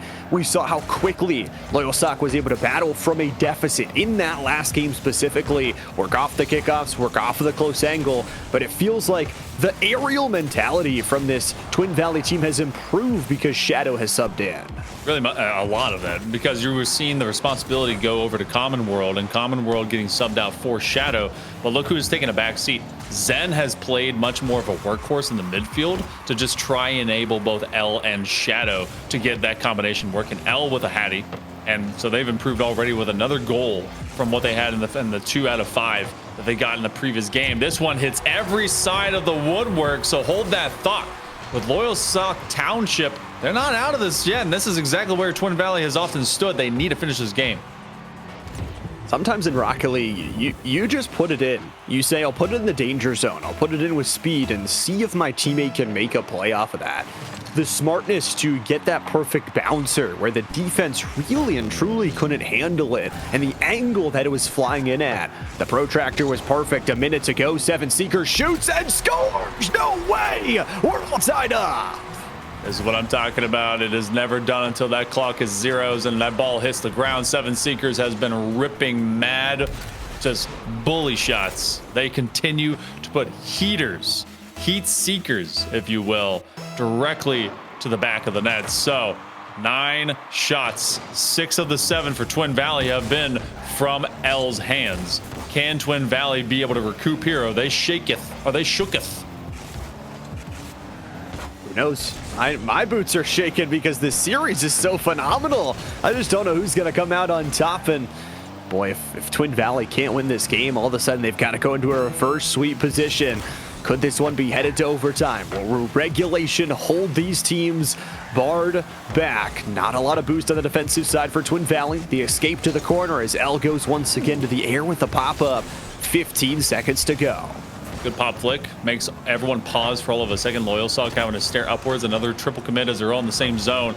Overtime may be forthcoming. It would be our first one on broadcast today. L with a try and maybe a finish. They had a full commit from out of Zen. That means Shadow's in the back pocket. He actually overextends. Skelly wants to keep it up. This is a chance to steal it in 0-second time. L for the corner. That's not a safety position. You actually have to get it to the ground, and they will do so. Feisty, festive, but not long-lasting enough. We do hit bonus Rocket League. One goal will decide this game, and an early shot there from St. Elm won't be able to find the back of the lace. Save goes through. L gets the demo. 3v2 for now, but unfortunately the ball rotates the wrong way for Twin Valley to try and get a scoring opportunity. Skelefrost beats there first. It's an awkward drop off the back line from Zen, waiting in the midfield, and a good read from L, who gets the demo, gets the ball forward, and there's no one waiting. The series is tied up off of the overtime goal. 5-4 after suffering a 3-5 loss and seeing their lead taken from them in game number 1. They make a personnel switch, and then they're hitting gold. We're all tied going to game number 3. Twin Valley with some life as they defend themselves in overtime. Really good job to recreate some of those passing opportunities, and specifically the demos. Once again, out-demoing the other team of Loyalsock, being able to find opportunities to work your way back after getting 2 goals scored on you has to be a confidence booster, at least for the mental. L will be your MVP with an 8-16 score and that hat trick, but the ball possession and field domination were both very, very close. And now, Monkey Man, we're all tied up. It is wild, the difference that you'll see whenever you kind of move through different players and the way that they just find moments to connect. And for a hot minute, I was looking at Zen, and maybe like they were basically taking the Common World position, and it was not to be a knock on them. Sometimes you just end up not getting scoreboard points for all the effort that you're getting, but they absolutely were galvanizing just the connection points between L and Shadow. Looking at what L is doing right now, though, I think you and I can agree that there is definitely like a standout tip of the spear that is going to try and haunt and hurt the Loyalsock Lancers. We go to game number 3. So now that it's all knotted, we're in best of 3 world. Someone's going to get match point unlocked. But this series, it has the makings of kind of going pretty deep. I think we go to a game 5. I hope so. I want all the Rocket League as possible, especially with a high-stakes Division 1 matchup. No more waiting, though. We'll head to game number 3, where someone is going to earn series point. An early defensive mistake from 7 Seekers lays it up for just a moment, but Twin Valley not able to make that mistake be punished. Nobody with an early shot. Here's L from the corner. What a skyline swing. Goodness gracious, let's check it out one more time. Zen was on the escape line. Zen just made sure to get it with all of his nose, and that's the exact same positioning. What have I said, Llama? The double commit to the forward post off of these corner zone defensive plays from out of Loyalsock have been the crux that they've got to fix. It's a communication mistake for sure, and just both players wanting to jump for that ball cost them. It's an early goal for sure. There's a lot of Rocket League left to play, and with how these two teams have battled, it's been high-scoring affairs. You wonder if Twin Valley wants to play maybe a little bit more defensive in this game, get a few goals under their belt, and then just try and battle against St. Elm, who is going to go from the corner. Demolition there works for Zen, and a nice midfield win. The shot is off target from Shadows as St. Elm gets a piece of it. Blitzer all the way back, and this is a dangerous thing to be seeing from the other side if you're a Lancer. L with time and with space. They have been very good at playing small ball. A lot of good collection, getting those possessions, and then just a kiss on the nose to anyone that wants to face off against them every single time. This one, not at all without its own offensive merit, as St. Elm has set up several opportunities, but Skelefrost suddenly in the same position they've often found themselves, and that's becoming a demo target, but they will fin that one off to the perimeter. Those demos are huge, and it is what is changing up the game flow. Being a player down and those rotations are getting out of sync. For Ellen Crew, a push forward shot will be saved easily by Shadow as they put it towards the corner. Zen's going to take a longer shot that Skelefrost has handled as well. And a much lower scoring game through 90 seconds. You wonder if that's going to be the result of this game and, you know, who that actually benefits, because Twin Valley, I think their defense has stepped up more often than not. But Loyalsock, when being down, they always find ways to score. 7 Seekers goes top left. Both these teams have opened things up. Game number 2 was definitely finding a stride, especially once they changed the personnel from the side of Twin Valley. But because you've had the 3 same players out here for Loyalsock, they've been observing what Twin Valley has been putting on the pitch to really just kind of keep themselves calm and kosher. 7 Seekers is the main ace in opposite of L's. St. Elm to be that kind of that glue partition, much like Shadow. Huge save out of 7 Seekers as he does it on both sides of the pitch. It's really who's just going to be able to bring out the holistic team concept here, Llama, and who's going to be able to do it better for the next 3 minutes. I definitely agree. And honestly, agreeing is that bar that the shot will not go in. Saying the save is there, a nice floater to once again bring the speed. We've talked about it before where if you don't have anything left, if you've got to rotate out, at least make a play on your rotation, whether that be a bump or a demo, or if you're just finding a way to pass it into a dangerous spot. For 7 Seekers, challenging to the corner boost, will actually have to rotate back as L beats not only 1 but beats 2, and Frost has jumped, but the shot is missed, and it's a shot the other way. L gets bumped, but the St. Elm shot was a little bit off target. Zen very lucky that one did not find its way on target. That one they had flown on by, and that last touch could have been a lead for the Lancers, and just a little bit off in that moment after Zen had made, or rather L had made so much work forward. They have been putting blitz balls down center avenue. You have the same rotation by both Zen and Shadow. It ends up with Shadow getting the call. Zen gets a demo, but L will have to retreat. They want to get him running downhill. So tough to do right now, especially. When you're running downhill, you've got to watch for overextension. Can break up the knees, can ruin the thighs if you're not too careful. Have to control the speed, and I can say that for certain as a runner. It's not necessarily about how fast you finish the race. It's about consistency and keeping that same stride throughout it. You're under 90 seconds to go. And for Loyalsock, sure, you're in this game 1-1, but Monkey Man, they've only had 1 shot opportunity this entire game. They're going to need more than that if they want to win.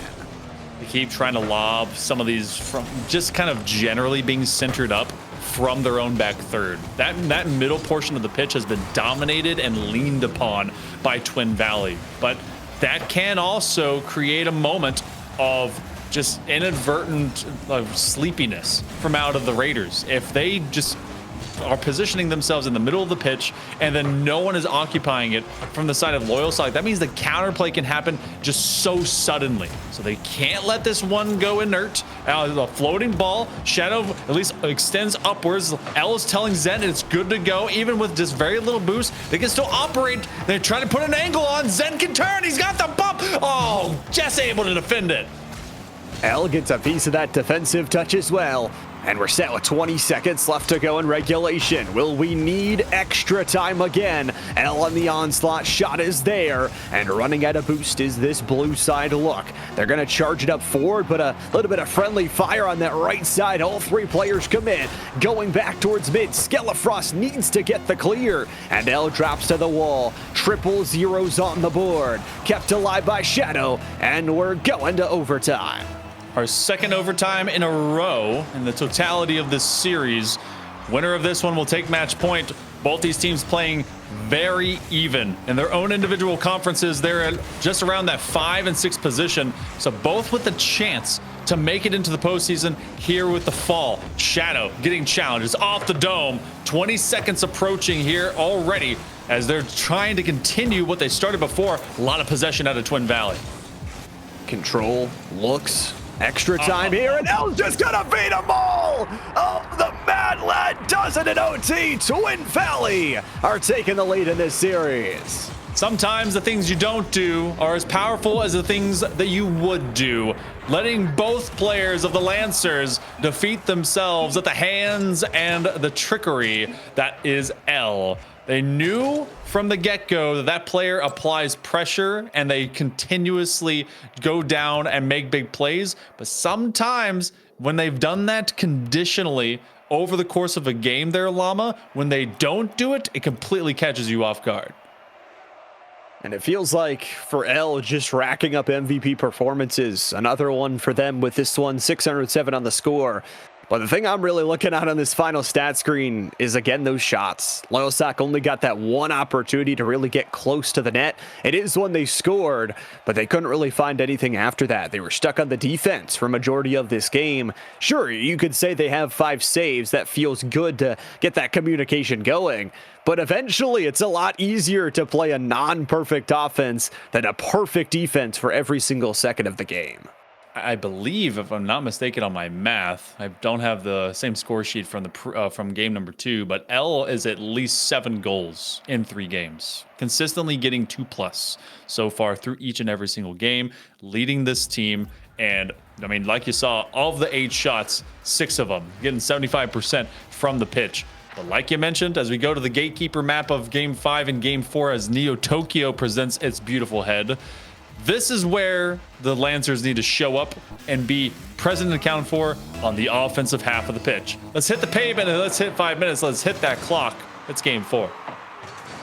A chance for Twin Valley to close out the series in a gentleman's sweep in a 3-1. And off the backboard, St. Elm trying to change that fadeaway. It's good. 7 Seekers goes for the alley to the oop. And they find a goal 11 seconds in. Great turn by 7 Seekers to initially present that opportunity, and his teammate just to at least extend it. That was probably dropping in, but secure the package. That's what you're supposed to do. 11 seconds off rip, and that's something that needs to be built upon. Loyalsock, they get the first one. They need to build them. They need to keep going. One shot was not enough in that last game to give them the W. 2 more W's needed for Loyalsock in this series to make themselves series victors.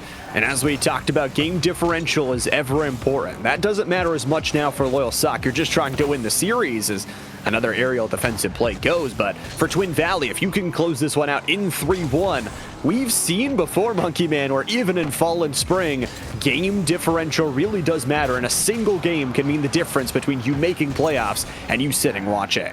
Yeah, I minimize the negative damage because right now they're at -7 to that 2-9 position, just trying to record their first series win. You win out for the last couple of weeks and really get yourself in at least a downhill run. And regardless if you go tripping, if the cheese outpaces you, you might be able to find yourself in a great look. Now, Skelefrost gets bodied just as they had another look at the back of the net, hoping to double up this lead. And Loyalsock has definitely been denying Twin Valley of getting any shots of their own, but sometimes you just put it on the arc and let it fall. L is just too crisp with this. Goes for the solo play, 2 already committed to the left side. And it's all history after that. Twin Valley, it really impresses me that they've been able to duel so well from behind. It always feels like Loyalsock is the first team scoring, the first team building up a massive lead, and they're the ones that have the clutch genes so far. Back-to-back overtime victories from Twin Valley, and L is generating them another heck of a game here in game number 4, where we're all back to tied up. I'm glad they were able to return. For a brief moment, they ended up leaving the lobby, so they do end up getting back safely. So no pauses, no texts, no issues. Still 1-1 with a minute 50 now here in game number 4. I love Neo Tokyo because it always reminds me of what can come next and what is a job unfinished. You see it from the pros and you see it from those that continue to just elevate their game. This one goes beyond the second man, but the third again in L will show up. It's going to come in the corner. Do they have someone to finish it? That's going to be at least Shadow that will lurk nearby. Good defense as everyone's postured the right way to receive L. So much aerial control. You've got to do something about it. And L, I think not only the aerial control that you just mentioned, but also the boost control. Not over-aggressing. And you see what L actually did there. Made St. Elm jump everybody in the back line out of position, a double commit because of it. L gets another chance after they're refreshed on the boost. Off the backboard, bar down. It doesn't slip it side in, but Shadow is there to follow up. This team is hounding possession right now. This is looking a lot more like what we saw in the previous game from out of Loyalsock. They started to lean a bit too far back, but that's because Twin Valley was dominating total positioning. You talk about field domination, just existing on the forward half of the pitch, stealing your opponent's boost, rotating inward, especially to that midfield to where you get so many great passing opportunities. Skelefrost on the immediate turn. That rotation goes sideways. It's a double demo, so it becomes a 2v2 very briefly. Skelefrost has got a bit mute on this latter end of this series. They were so omnipresent and so available, but the variable has now been solved. Oh, L timed that perfectly, grabs the boost, but the team goes a little bit too far forward. Lucky that that wasn't a shot on board, where Zen may have been out of position for it. L's back to the skies. Uh-oh, off the nose, a double commit. It luckily still gets a touch, even though both players jump to the sky. And Shadows will get an extra touch to deny 7 Seekers of a shooting opportunity, bouncing them off their line. L step late as Saint and Elm looking at a chance. This was going to go sidewall. Watch out, Saint and Elm is there. Tied at 1. Do we get a third overtime in a row? We've seen shootouts. We've seen close games. This one among them. Less than 60 seconds. 7 Seekers sees that slipping. L from the outside corner. That's 2 demos. 2 men down. Saints and Elm comes back just in the nick of time. They're playing offense, though, from the midfield line. Another floater, another step-up shot. The defense is in shambles here. Skelefrost finding ways to get the clear out, but Zen will not let them get it done quite yet. The bounce to the backboard doesn't score. What does this follow-up have in store? Just a half minute left to go. Skelefrost will bring this one upfield. He's going to have 7 Seekers behind him because his teammate otherwise is lacking boost. Saints and Elm hunting whatever he can. He's going to find that backside corner, so everyone's going to replenish. Aiming to survive, but survival doesn't mean victory. You're just trying to outlast your opponent. One last offensive possession. This one at timer. They beat past 1. L with the setup. It could be the kill shot. It goes high. Zen tries to turn. He's going to keep it skyward. You don't want to let this one go in your own net, so they will slam it down to pavement. 3 OTs in a row. This one might be for the series. So far, Twin Valley 2-0 in overtime. Shadow to the skyline goes a little bit low, but 7 Seekers has it read out. Long shot, that one bounces off. Is L there for the cut-in? Yes, he is. L shot is off the post and out. Just a millimeter away from ending the series, but yet millimeters are not enough. On the defensive end, here's a backboard look that L clears out to the left side corner. Moving from Imperial to Metric and trying to just squint between the measurements. L seeing that they could have put that game and series winner away. Skelefrost missing out on the possession of the flick. Ends up being an inadvertent back pass all the same. A nice challenge. Skelefrost and Saint and Elm are there. The Shadow will defend that near side post very well. So far, so good. Even for Loyalsock Lancers, they've survived the long winter And now they're finding the springtime into some offense, but watch out. L is trying to smell the roses. They might do it here as they will have to defend from the backboard. Nice defensive effort, but still not out of the deep water yet. Shadows gets a full resurrection of the boost, but gets knocked off their line. L floats one. It doesn't score, but the demo will help them out. L now has to rotate back quick. Zen in net, Skelefrost off the back wall, and L is just going to punch this one downfield. How much offense do they need? Quick shot, better goal! He calls the series. L has done it again. Another MVP performance. One big booming clear. They just keep their eye on the rock, and they throw it straight back in the cave. Twin Valley, that'll be 2 wins for the program on the day. Division 3 and Division 1.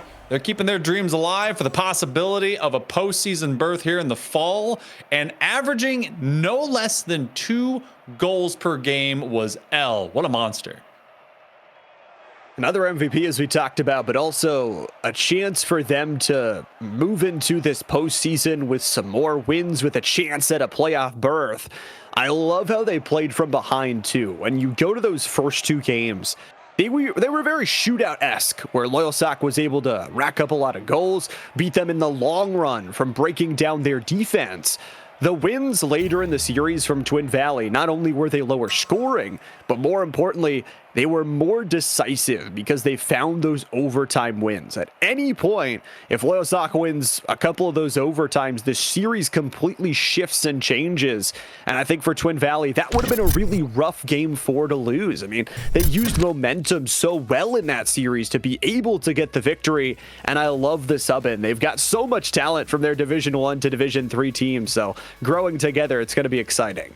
It really will be, and I love that growth that comes across the total program because everyone has the chance to elevate and kind of move fluidly between those divisions. So really cool that that's happening from the administration as well as the coaches to make sure that everyone gets that chance. And I guess to kind of round out where that does lay in some of these teams before their possible postseason movement, Loyalsock, obviously, they do not move forward. They go to 1-3 into a -2 status from that 6-6 style, but it is a push-up, finally getting a series win for Division 1 play from out of Twin Valley. They'll rock to about the 5 or 6 seed, just behind at least a few that are doing really well. I mean, Boyertown's in their division or in their conference. That's a tough conference to be in the first place. Still, postseason has a possibility. But Llama, that's all the possibilities that we got for the day as we round it out with that match.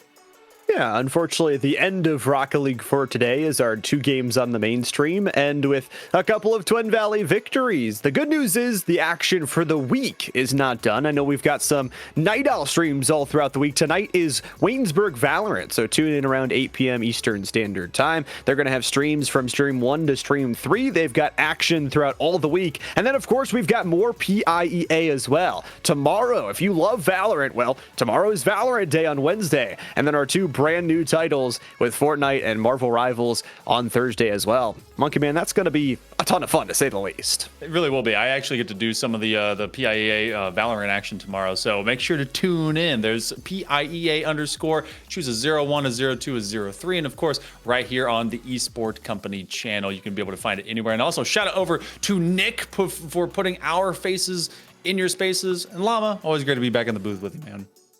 Oh, it's always a fun time here, especially on the TEC stream. Appreciate all you guys out there that tuned in and watched all these amazing matches. If it's your first time through, make sure you hit that follow button and turn on the notifications for every single thing we've got going here at TEC. We've got to give a huge shout out to all the players, coaches, and schools that make this league as possible, and it is what it is. But that's going to wrap us up for the day. For Hail Monkey Man, for Llama77, and Nick NCS in the background, that's going to do it. We'll see you all tomorrow or tonight for more action, and we'll see you next time.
Dreams collide in sleepless nights. Stars explode through blinding lights. Victories found in the fight. I'm on top, my soul ignites. Life's a game, we learn the rules. Twist and turn like misfit fools. Through the pain we break the chains. Find the win through loss and gains. I've got a heart that's never quitting. In this race I'm always sprinting. Feel the power, victory sings. Born to conquer, spread my wings.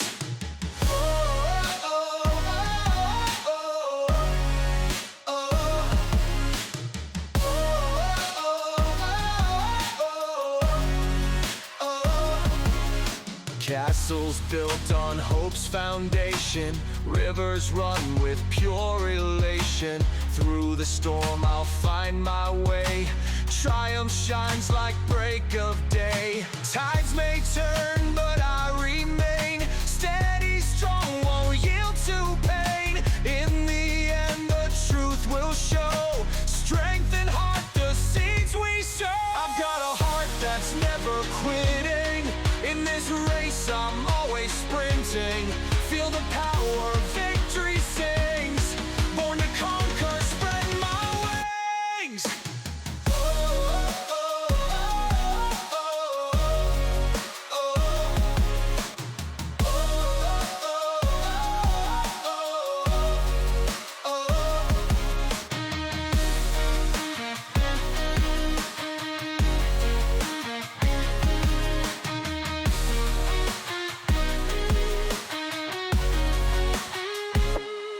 Tides may turn, but I remain.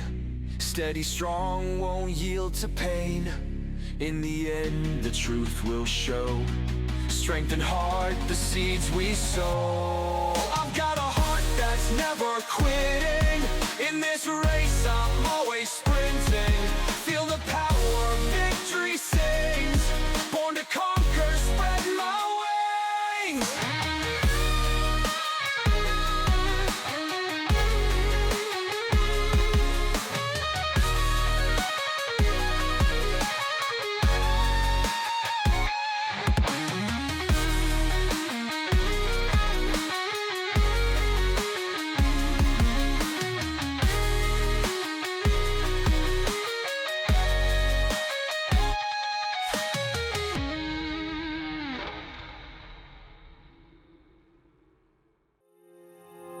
Those medical pills are push me over.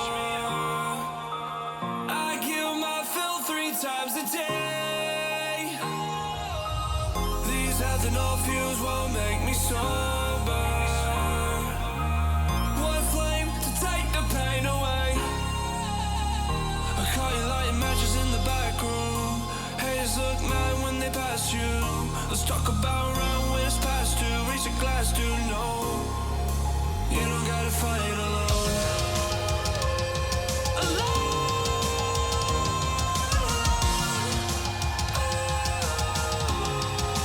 You don't gotta fight alone.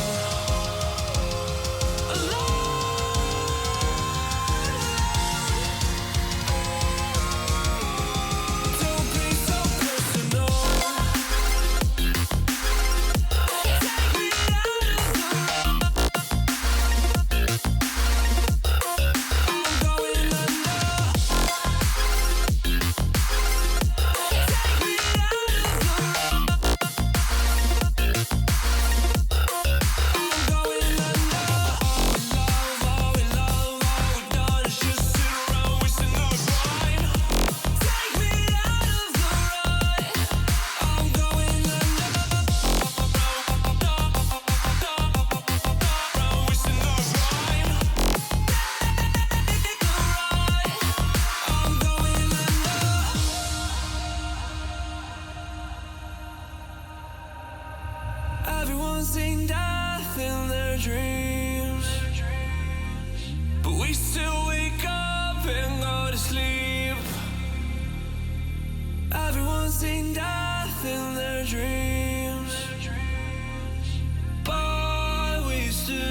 The night has come, it's cold and losing my control.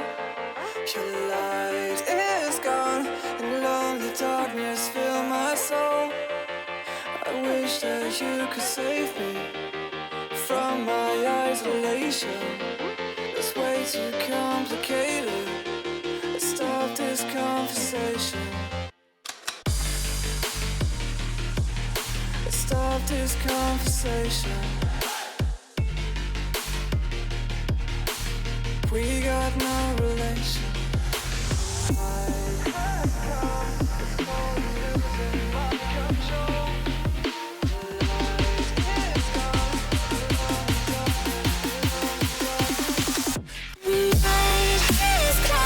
It's crazy.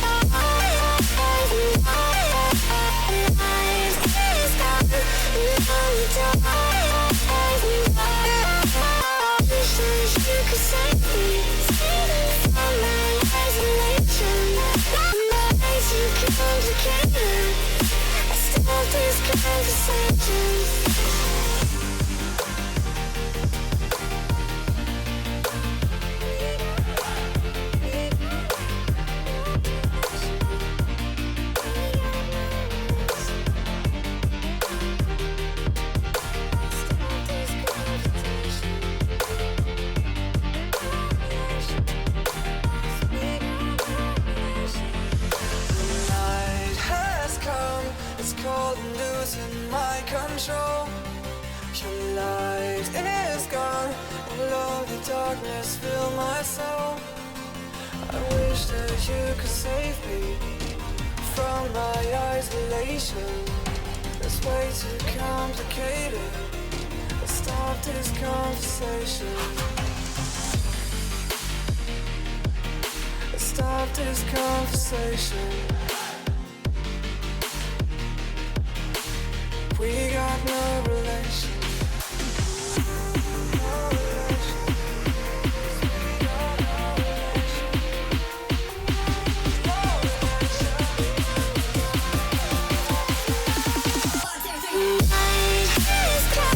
It's crazy.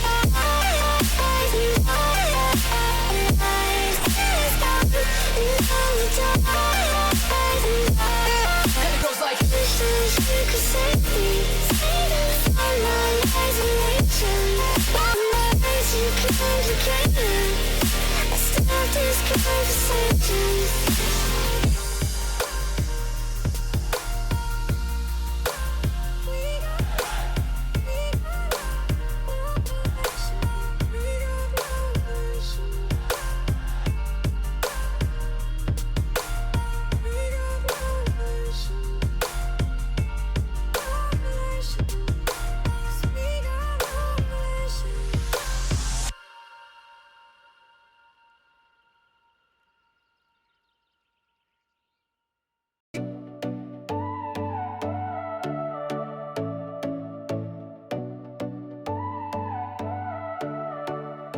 come over here.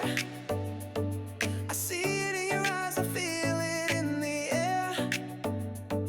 I know you're going through it, you know I've been there.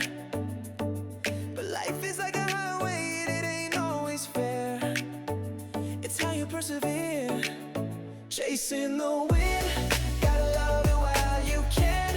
In the moment, let it in.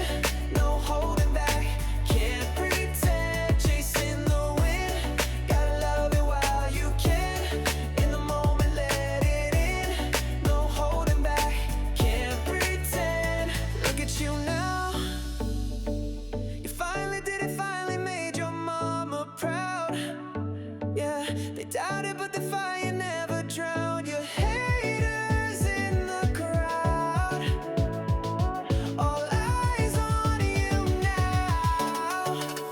Chasing the wind, gotta love it while you can. In the moment, let it in. No holding back, can't pretend. Chasing the wind, gotta love it while you can. In the moment, let it in. No holding back, can't pretend. Your friends, they talk, saying you should be the one to stop. They say you're wrong. Don't you let them get into your thoughts. They're gonna tell you